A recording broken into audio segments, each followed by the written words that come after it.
At 93 years old, William Shatner sits with the weight of nearly a century of memory, reflection, and revelation. After decades of silence, he has begun sharing what truly happened behind the scenes of Star Trek, the series that defined his career and became one of the most beloved cultural phenomena of the 20th century. But to understand the man behind Captain James T. Kirk, we must begin long before the sound stages of Hollywood, in the streets of Montreal, where a boy named William Shatner was born into a world very different from the one he would one day command. He was born William Allen Shatner on March 22, 1931, in Montreal, Quebec, Canada. His parents, Engar Mays and Joseph Shatner, were both children of Jewish immigrants from Eastern Europe. His father worked as a clothing manufacturer, while his mother was a homemaker who encouraged her son's artistic instincts. Shatner's upbringing was steeped in Jewish tradition and Canadian pragmatism, instilling both resilience and imagination. Growing up in Montreal during the Depression and the looming shadow of World War II shaped young William's sense of perseverance. He often spoke of feeling like an outsider, both because of his Jewish heritage in a predominantly Catholic city and because of his boundless imagination that set him apart from his peers. But where others saw eccentricity, Shatner discovered creativity. As a boy, he found himself captivated by storytelling. His earliest performance experiences came not from glamorous stages, but from summer camps and amateur plays. He demonstrated a natural ability to project his voice and command attention, qualities that would one day make him one of television's most commanding presences. His teachers noted his intelligence, but sometimes found him restless. His energy was always reaching for more than the classroom could provide. He attended West Hill High School, where he continued to sharpen his performance instincts. Later, he enrolled at McGill University, studying economics. Though he pursued a practical degree at his parents' urging, his true love was always the stage. While at McGill, he immersed himself in student theater productions. It was here that the seed of his destiny was planted, performing not just as a pastime, but as a calling. Shatner often recounted a decisive moment when he realized acting was not simply an interest, but his path. During one university production, he experienced the intoxicating silence of an audience hanging on his every word. In that pause, in that connection, he recognized his power to transport others into stories larger than themselves. From that moment, there was no turning back. After graduation in 1952, Shatner pursued training at the Canadian National Repertory Theatre, where he learned classical performance, Shakespeare, and the discipline required of professional actors. This rigorous training sharpened his voice, presence, and physicality, giving him the tools that would later define his unforgettable delivery and dramatic style. What had begun as a restless boy's fascination with stories had crystallized into a lifelong devotion to performance. By the early 1950s, William Shatner had emerged from the quiet neighborhoods of Montreal with dreams larger than Canada could contain. Soon, he would step onto stages, screens, and starships, taking his first strides toward stardom. Like many actors, William Shatner's journey began not with fame, but with struggle. After completing his training, he joined the Stratford Festival in Ontario, a prestigious Shakespearean company founded by Tyrone Guthrie. Here, he cut his teeth alongside future greats such as Christopher Plummer. Performing Shakespeare outdoors to Canadian audiences, Shatner honed his voice and presence. He was versatile, reliable, and utterly dedicated. His early years, however, were lean. He took on odd jobs to make ends meet, including working as a business manager for festival before securing more consistent acting work. Slowly, his television appearances began to accumulate, from Canadian broadcasts to American anthology dramas like Playhouse 90 and Studio One. The roles were modest, but they revealed a promising actor capable of intensity and charisma. His first significant break came in the late 1950s with appearances in films such as The Brothers Karamazov, 1958, where he acted opposite Yul Brynner, and in Judgment at Nuremberg, 1961, sharing scenes with Spencer Tracy and Marlene Dietrich. These experiences cemented him as a capable performer, though stardom still seemed distant. Television proved to be his most fruitful medium. Throughout the early 1960s, Shatner became a familiar face in guest starring roles on series like The Twilight Zone, Alfred Hitchcock Presents, and Dr. Kildare. He had a distinctive way of commanding attention, his pauses and emphases creating a dramatic rhythm unlike anyone else's. Casting directors began to notice. Then, in 1966, came the role that would change his life forever, Captain James T. Kirk in Star Trek. Created by Gene Roddenberry, the series imagined a utopian future where humanity explored the stars, free of prejudice and guided by curiosity. Shatner, cast as a dashing captain of the starship USS Enterprise, embodied leadership, passion, and daring. His performance, equal parts theatrical and heartfelt, made Kirk a cultural icon. At the time, however, Star Trek struggled in the ratings. It ran for only 3 seasons before being canceled in 1969. Yet reruns and a growing fan base transformed it into a cult phenomenon. By the early 1970s, Shatner discovered that he had not just played a role, he had become the face of a movement. Fans at conventions adored him, quoting his lines, imitating his delivery, and elevating him to legendary status. But stardom carried challenges. Shatner became typecast, struggling to find roles beyond Kirk. His financial situation grew strained, leading him to live out of a truck for a time between acting gigs. Yet his resilience never faltered. He returned to the stage, accepted guest appearances, and took on any work to support his family. Slowly, opportunities returned. The true revival came with Star Trek, the motion picture in 1979. What was once a canceled TV series had become a cinematic franchise. Shatner reprised his role as Kirk across multiple films, including Star Trek II, The Wrath of Khan, 1982, considered one of the greatest science fiction films ever made. His charisma, combined with his chemistry with co-stars like Leonard Nimoy as Spock and DeForest Kelley as Dr. McCoy, created a dynamic that resonated for generations. Throughout the 1980s and 1990s, Shatner continued to work tirelessly.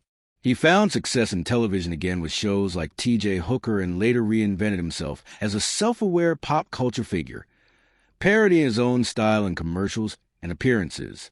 What made him enduring was not just his talent, but his adaptability, his ability to laugh at himself while still delivering powerful performances. By the end of the century, William Shatner was more than an actor.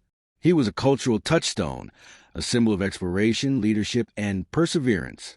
Yet behind the glamour of stardom, his personal life was marked by triumphs and tragedies that shaped a man beyond the legend. The story of William Shatner is not only one of professional achievement, but of complex personal relationships, marked by both joy and sorrow. His journey through marriage and family life reflected the turbulence of a man constantly balancing career, fame, and intimacy. Shatner married his first wife, Gloria Rand, a Canadian actress, in 1956. Together, they had 3 daughters, Leslie Carol Shatner, Elizabeth Shatner, and Melanie Shatner. Each of them pursued creative endeavors to varying degrees, with Elizabeth becoming an actress and Melanie appearing in several films. The marriage, however, strained under the weight of Shatner's rising career and long absences on set. In 1969, shortly after the cancellation of Star Trek, William and Gloria divorced. In 1973, Shatner married again, this time to Marcy Lafferty, the daughter of Perry Lafferty, a well-known television producer. This marriage lasted 15 years, but produced no children. Despite shared interest in the entertainment industry, their relationship faltered, and they divorced in 1996. Shatner later described this period as one where his focus on work often eclipsed his ability to nurture personal bonds. The greatest tragedy of Shatner's personal life came with his third marriage. In 1997, he wed Narian Kidd, a model and actress nearly 3 decades his junior. At first, their relationship was marked by passion and companionship. But beneath the surface, Kidd struggled with alcoholism. On August 9, 1999, she was found dead at the bottom of their swimming pool. Her death was ruled an accidental drowning, complicated by alcohol and sedatives. Shatner was devastated, later speaking candidly about the pain and helplessness he felt during that period. It was a wound that would leave lasting scars. In 2001, seeking stability, Shatner married Elizabeth Martin, a horse trainer with whom he shared a deep love of equestrian pursuits. Their bond was one of companionship and shared passions, particularly their involvement in raising and showing horses. This marriage lasted until 2020, when they divorced amicably, citing irreconcilable differences. Unlike his previous separations, this ending was marked not by bitterness but by mutual respect. Beyond his marriages, Shatner's personal life was defined by his role as a father and grandfather. He frequently expressed pride in his daughters and their families, cherishing the continuity of his legacy beyond Hollywood. Despite his busy career, he tried to maintain close ties, often appearing at public events with his children. Romantically, Shatner's life was also peppered with other notable relationships, though none carried the same impact as his marriages. His high-profile status often made his private affairs a matter of public curiosity, yet he remained steadfast in protecting his family from the harsher glare of fame. Through it all, Shatner sought meaning and connection, sometimes finding it, sometimes losing it, but always carrying forward with resilience. His personal experiences of love, loss, and renewal informed the depth of his performances. The heartbreaks and joys alike became fuel for the commanding presence audiences saw on screen.